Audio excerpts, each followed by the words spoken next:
Hi everybody, Kevin Purcell with GottaBeMobile.com, and I'm showing you the AT&T Unite Pro Hotspot.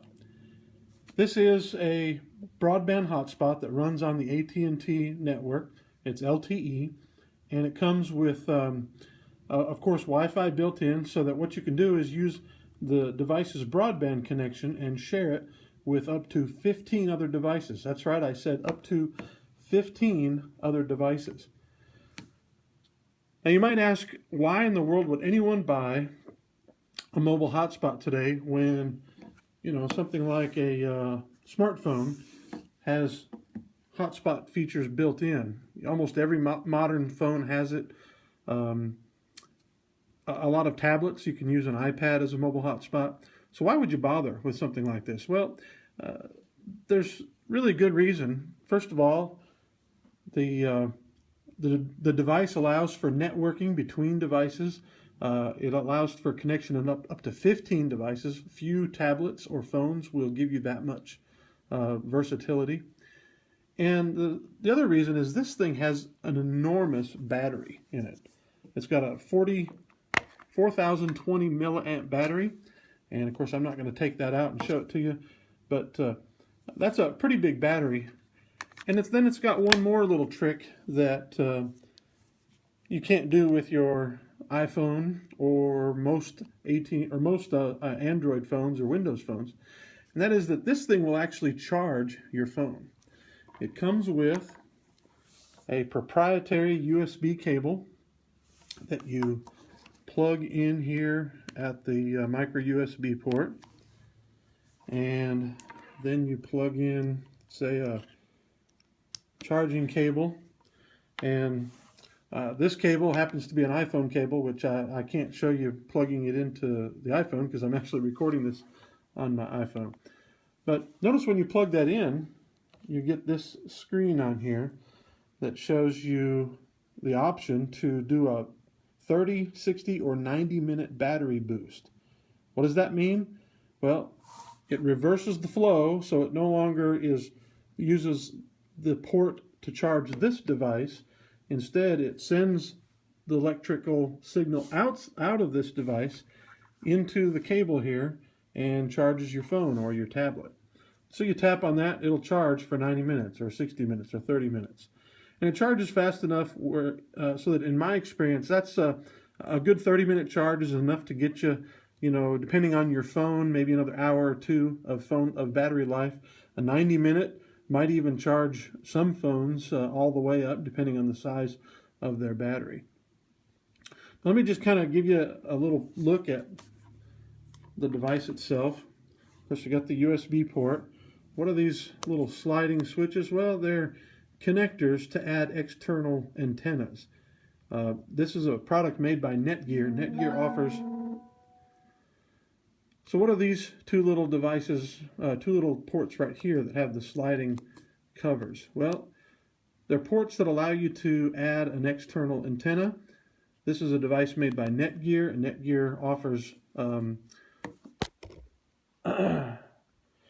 Netgear offers 5 decibel gain antennas, which will extend the reach of the Wi-Fi built into this thing. I haven't used one of those. I didn't feel like I needed it, because the Wi-Fi that is built into it works just fine. Now let's look at some things here. Now across the top you can see, oh, by the way, on this other side there's the power button that it takes a little while to boot up. It also will turn the screen on and off when it's already powered on. The indicator light tells you whether it is turned on, getting a signal, or in sleep mode. Notice on the side here we've got 2 control buttons. There's the home button and the back button. Home brings us to this screen. I've got it set up here so that you cannot see my Wi-Fi name or my Wi-Fi password. You can change that under settings. I really like this. It gives you a indicator to show how much of your broadband you've used. My family has an account with up to 30 gigabytes. We were able to double recently. AT&T offered to double its broadband data limit, and we went ahead and took advantage of that for the same price. And then down here you've got these three settings buttons. Tap on the Wi-Fi, go in here to see the main Wi-Fi, and of course I'm showing you my password and stuff. You can change and edit those. Dual band means that it offers dual band both in the 2.4 and 5 gigahertz range. Notice here it says that you can also change the settings of this by going to this address once you're connected to the Wi-Fi here. You can turn on a guest Wi-Fi feature, which allows people to connect without needing the password, and they won't get access either to the settings on the device or to network. They won't be able to network with any other device on it. I leave that off because I don't really need it. This tells you what devices are connected. Currently, I don't have any connected. You can change the maximum number, and you can also look at devices you have blocked. I don't have any that are blocked right now. This WPS, if you don't know what WPS is, it's sort of a one-button connection. Let's say you've got a device like a printer that has WPS. You press that, and you press this, and it makes for an easier connection so you don't necessarily have to know passwords. Now, this device can receive text messages, but only from AT&T. Actually, I've never tried to text the actual device from my phone because I was told immediately, or when I first got it, that it didn't do that. And so that's kind of a minor annoyance. Overall, I really like this Hotspot. This is the third one that I've owned. I had a MiFi on Verizon for a while. The battery on it barely lasted 3 to 4 hours. And you could only connect, I think it was up to 4 devices. I used an AT&T Hotspot for a little while. Took it on a trip to see my family in Milwaukee and just didn't really like it, so I returned it. But this one I've had for a number of months now, and I find it very useful.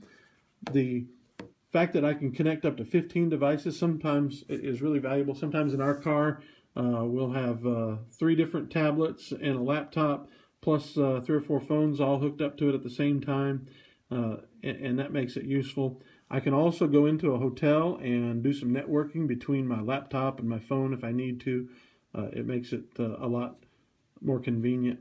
And then that battery boost feature is just kind of an added plus. And so for people who need a lot of connections, they need some versatility there, and they often find themselves having to charge up their phone during the day. This is a nice feature.